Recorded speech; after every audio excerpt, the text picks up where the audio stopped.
Tissue paper, paper napkin, इसे देखकर क्या ख्याल आएगा आपके दिमाग में कि इससे क्या ही किया जा सकता है? हाथ साफ करेंगे, मुंह साफ करेंगे और फिर डस्टबिन में फेंक दिया जाएगा।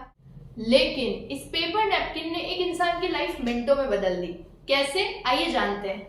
2 फरवरी को हमारे रेलवे मिनिस्टर मिस्टर अश्विनी वैष्णव दिल्ली से कोलकाता फ्लाइट में ट्रैवल कर रहे थे और सेम फ्लाइट में ट्रैवल कर रहे थे एक एंटरप्रेन्योर मिस्टर अक्षय सतनालीवाल। अक्षय के माइंड में काफी टाइम से एक आइडिया था सॉलिड वेस्ट मैनेजमेंट को लेकर, लेकिन उन्हें इस आइडिया को इम्प्लीमेंट करने का कोई मौका, कोई अपॉर्चुनिटी नहीं मिल पा रही थी। और जैसे अक्षय को पता चला कि रेलवे मिनिस्टर सेम फ्लाइट में ट्रैवल कर रहे हैं, तो उन्होंने अपना आइडिया उन तक पहुंचाने की सोची। But as we all know, आप में या कोई भी नॉर्मल इंसान किसी भी मिनिस्टर से जाकर डायरेक्टली नहीं मिल सकता है। There are some security protocols जो हम सबको फॉलो करने होते हैं। लेकिन अक्षय ये मौका बिल्कुल भी गंवाना नहीं चाहते थे। उन्हें कैसे भी अपना आइडिया रेलवे मिनिस्टर तक पहुंचाना था।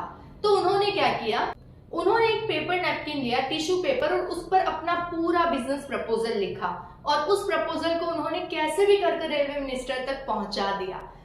उन्हें कोई उम्मीद नहीं थी कि उनके इस टिश्यू पेपर पर लिखे गए प्रपोजल का कोई रिस्पॉन्स आएगा।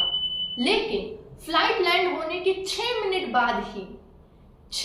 बाद ही ईस्टर्न रेलवे हेडक्वार्टर के जनरल मैनेजर के ऑफिस से अक्षय के पास कॉल आता है और 6 फरवरी को, जस्ट आफ्टर 4 डेज, 6 फरवरी को ईस्टर्न रेलवे हेडक्वार्टर कोलकाता में उन्हें मीटिंग के लिए बुलाया जाता है, जहां पर अक्षय अपना बिजनेस मॉडल उनके सामने एक्सप्लेन करते हैं कि कैसे इंडस्ट्रीज का सॉलिड वेस्ट रेलवे के थ्रू अलग अलग बायर्स तक पहुंचाया जाए। Because as we all know कि रेल ट्रांसपोर्टेशन जो है वो बहुत ही कॉस्ट इफेक्टिव होता है, तो इससे कम कॉस्ट में वेस्ट जो है वो अलग अलग बायर्स तक पहुंच जाएगा, वेस्ट मैनेजमेंट भी होगा और पॉल्यूशन भी कम होगा।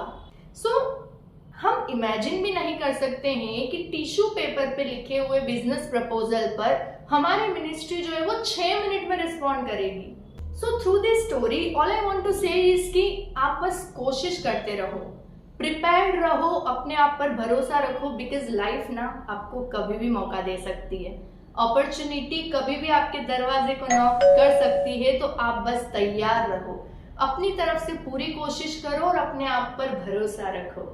बिकॉज हम सब बचपन से सुनते आ रहे हैं कि कोशिश करने वालों की कभी हार नहीं होती और आपके द्वारा की गई कोई भी कोशिश कभी भी बेकार नहीं होती। ये मेरी तरफ से ऐड ऑन था, इसे ले लीजिएगा। अगर वीडियो पसंद आया हो तो इसे लाइक करके आगे लोगों तक शेयर कीजिएगा और मेरे चैनल को सब्सक्राइब कीजिएगा। Thank you for watching.